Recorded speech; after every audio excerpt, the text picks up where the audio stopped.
We all think we know the Jester, right? The figure of fun, the harmless fool in the corner. But what if I told you that behind that smiling mask and colorful costume lies something profound, and sometimes something deeply dangerous?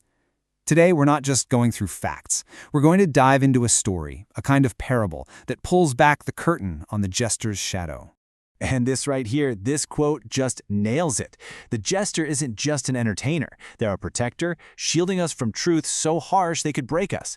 But that protection, well, it comes at a cost. It requires a very delicate and often perilous balancing act.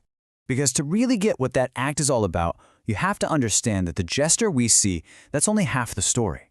There's another face, a shadow, hiding just behind that smile. So here they are, side by side. On one hand, you've got the light Jester. This is the social provocateur, right? The agent of growth who uses humor to puncture our inflated egos and make us see what's really there. But then, you look at the other side, and that's where we find the shadow. This is where all the suppressed chaos lives. A deep, bitter cynicism. And yeah, even a nihilistic urge that whispers, hey, none of this actually matters. And here's the wild part. This inner battle isn't some kind of flaw. It's the whole point of the Jester. They are the bridge between our neat, orderly, conscious world and the wild, untamed chaos of the unconscious. They have to live in that tension, and it's from that shaky ground that they get all their power. So let's pull back the curtain a little further on that shadow side. This is where the humor starts to turn sour, and a very different kind of character steps onto the stage, the trickster. The trickster is literally the Jester's shadow come to life. It's this primitive, disruptive force. And its goal isn't to heal or to help us grow. Oh no. Its goal is to wound. It uses cruel mockery and biting sarcasm, not as tools for truth, but as weapons to just tear things down. And this is where the laughter just curdles. The trickster's jokes aren't meant to enlighten anyone. They're a shield, a desperate defense mechanism against a terrifying emptiness. You know the kind of humor I'm talking about? It leaves this cold, bitter aftertaste. It reveals a deep contempt for the world from someone who truly believes that absolutely nothing is sacred. But the shadow has another face too, one that's more about avoidance than outright aggression. This is the part of the Jester that simply refuses to grow up, the part that's kind of frozen in time. They call it the puer aeternus. It's Latin for the eternal child. And it's that part of the Jester's psyche that runs away from responsibility, that flees from any real commitment. It doesn't matter if it's a person, a job, or even a set of beliefs. It's a deep fear of being pinned down by the gravity of real life. And living like this, it's a tragic trap. You always choose the safety of a quick joke over the vulnerability of being real. And that path, it leads to a life that's all surface, totally superficial, and in the end, just profoundly lonely. That mask of laughter isn't really for our benefit. It's a shield to hide the emptiness inside. And this, of course, leads us to a really terrifying question. What happens when the audience goes home? What happens when the jokes run out? What happens if the laughter stops? This is really the climax of our whole story, because when the performance is over, the Jester finally has to turn around and face the very darkness they've spent their entire life running from. And what do they find in that silence? The abyss, a profound, crushing emptiness. This is the existential despair they were trying to escape.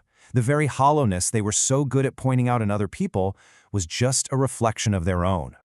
Now, if that shadow stays unchecked, the Jester becomes a force of pure destruction.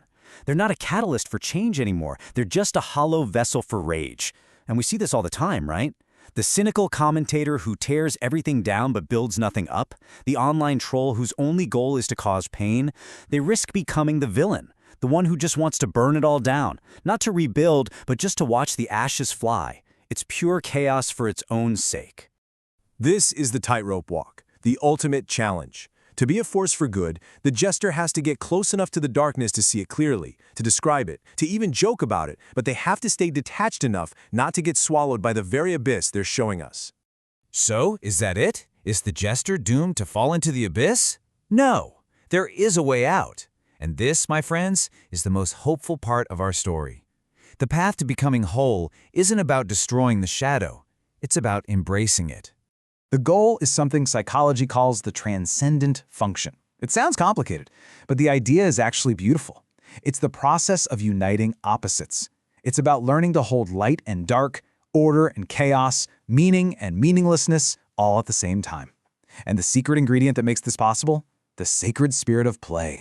So this is what that path looks like. It starts with the sheer courage to face your own darkness, to confront what the philosopher Nietzsche called the ugliest man inside yourself. From there, you start the hard work of uniting those opposites. This leads to that transcendent function, where you're no longer running from the void. You've actually learned to dance with it. The jester who walks this path, man, they gain this incredible wisdom. They finally understand that life isn't just a tragedy, and it isn't just a comedy. It's a tragicomedy. They learn that the masks we all put on every day are somehow both absolutely necessary for survival and completely fake. And being able to hold both of those truths at once, that's the source of real power and real peace. And so, our parable comes to an end. The jester's journey from hollow mockery to real insight leaves us with one last, startling question to think about. What if the highest form of seriousness isn't found in being solemn and stern, but in the sacred act of play? What if the real path to truth is actually paved with laughter? Something to ponder.